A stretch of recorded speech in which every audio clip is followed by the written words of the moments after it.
Hello, welcome all of you in this YouTube channel series in which you are going to study of a literary theory named Reader Response Theory with its important facts, points and analysis. Let us start. Reader response criticism is defined as a branch of literary theories which are concepts and techniques scholars apply while analyzing literature. Reader response theory को साहित्यिक सिद्धांतों की एक शाखा के रूप में परिभाषित किया जाता है जो अवधारणाएं और तकनीकें हैं जिन्हें विद्वान साहित्य का विश्लेषण करके समय पर लागू करते हैं. The definition of reader response criticism can be contrasted to other schools and theories such that emphasize the author, form, style, context, and or content of the work. Reader response criticism centers on the reader and their experience of a literary work.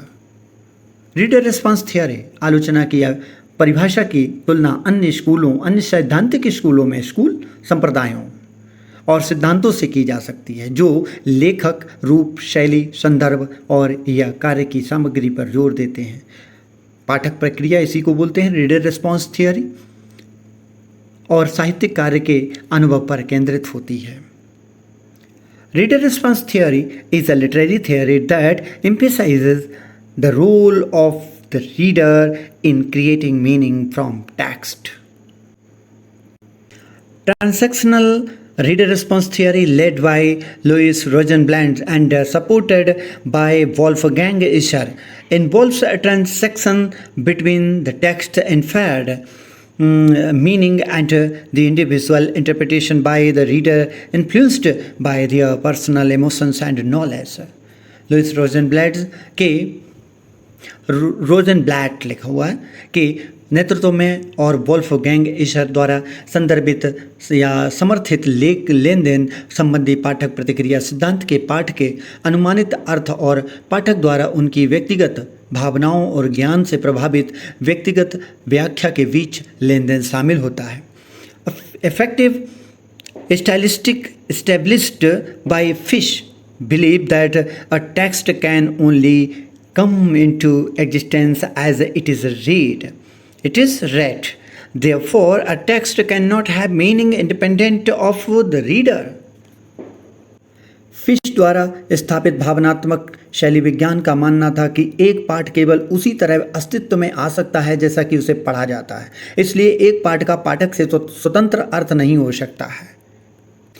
Subjective reader response theory associated with David Blech looks entirely to the reader's response for literary meaning as individual written responses to a text are then compared to other individual interpretation to find continuity of meaning.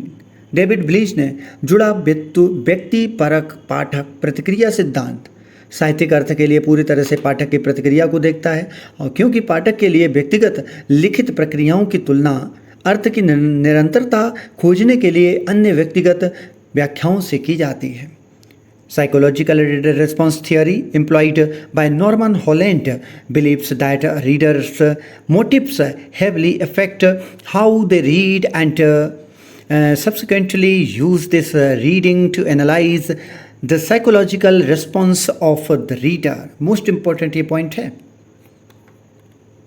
Norman Holland द्वारा नियोजित मनोवैज्ञानिक पाठक प्रतिक्रिया सिद्धांत का मानना है कि एक पाठक के उद्देश्य इस बात को प्रभावित करते हैं कि वे कैसे पढ़ते हैं और बाद में पाठक की मनोवैज्ञानिक प्रतिक्रिया का विश्लेषण करने के लिए इस पढ़ने का उपयोग करते हैं. Social reader response theory is Stanley fish extension of his earlier work stating that any individual interpretation of a text is created in an interpretive community of minds consisting of participations who share a specific reading and interpretation strategy. सामाजिक पाठ्य प्रतिक्रिया सिद्धांत Stanley fish ने अपने काम में विस्तार देने के लिए किया था जिसमें कहा गया था कि किसी पाठ की कोई भी व्यक्तिगत व्याख्या एक व्याख्यात्मक समुदाय के दिमाग में बनाई जाती है जिसमें ऐसे प्रतिभागी शामिल होते हैं जो एक विशिष्ट पढ़ने और व्याख्या रणनीति साझा करने के लिए करते हैं. An alternative way of organizing reader response theorists is to separate them into three groups. First, individualists. First point of individualists. In the 1960s, David Bleach pedagogically inspired literary theory entailed that the text is the reader's interpretation of it as it exists in their mind, and that an objective reading is not possible due to the symbolization and re-symbolization process. Michael Sting and Walter Slatoff have, like Bleach, shown that students' highly personal response can provide the basis for critical analysis in the classroom. In 1961, C.S. Lewis published an experiment in criticism, in which he analyzed readers' role in selecting literature. He analyzed their selection in light of their goals in reading. व्यक्तिवादी में, individualist में 1960 के दशक में David bleach के शैक्षणिक रूप में प्रेरित साहित्यिक सिद्धांत में यह निहित किया गया था कि पाठक की व्याख्या जैसा कि वह इसके दिमाग में मौजूद है कर सकता है। माइकल स्टिग और वाल्टर स्लैटॉफ ने ब्लीच की तरह से दिखाया कि छात्रों की अत्यधिक व्यक्तिगत प्रतिक्रियाएं कक्षा में आलोचनात्मक विश्लेषण का आधार प्रदान करती हैं। 1961 में C.S. लुइस ने आलोचना में एक प्रयोग प्रकाशित किया था जिसमें उन्होंने साहित्य के चयन में पाठकों की भूमिका का विश्लेषण किया। उन्होंने पढ़ने में उनके लक्ष्यों के प्रकाश में उनके चयन का विश्लेषण किया।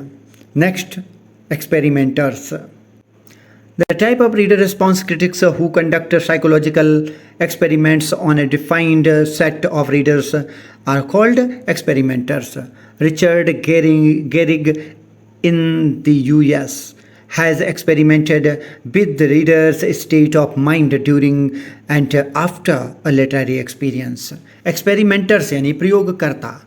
रीडर रिस्पॉन्स थ्योरी में क्रिटिक्स जो भी थे उनके प्रकार जो पाठकों के एक निर्धारित समूह पर मनोवैज्ञानिक प्रयोग करते थे और प्रयोगकर्ता के रूप में कहा जाता है। अमेरिका में रिचर्ड गैरिग ने साहित्यिक अनुभव के दौरान उसके बाद पाठक की मन स्थिति का प्रयोग भी किया।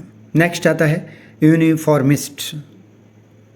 Wolfgang Escher exemplifies the German tendency to theorize the reader and so posit a uniform response. For him, a literary work is not an object in itself, but an effect to be explained. German reader response critic was Hans Robert Joss, who defined literature as a dialectic process of production and reception. तो यूनिफॉर्मिस्ट Wolfgang Asher पाठक को सिद्धांतबद्ध करने और इस तरह के एक समान प्रतिक्रिया की कल्पना करने की जर्मन प्रवृत्ति का उदाहरण देते हैं। उनके लिए यह साहित्यिक कृति अपने आप में एक वस्तु नहीं बल्कि एक प्रभाव है जिसे समझाया जाना चाहिए।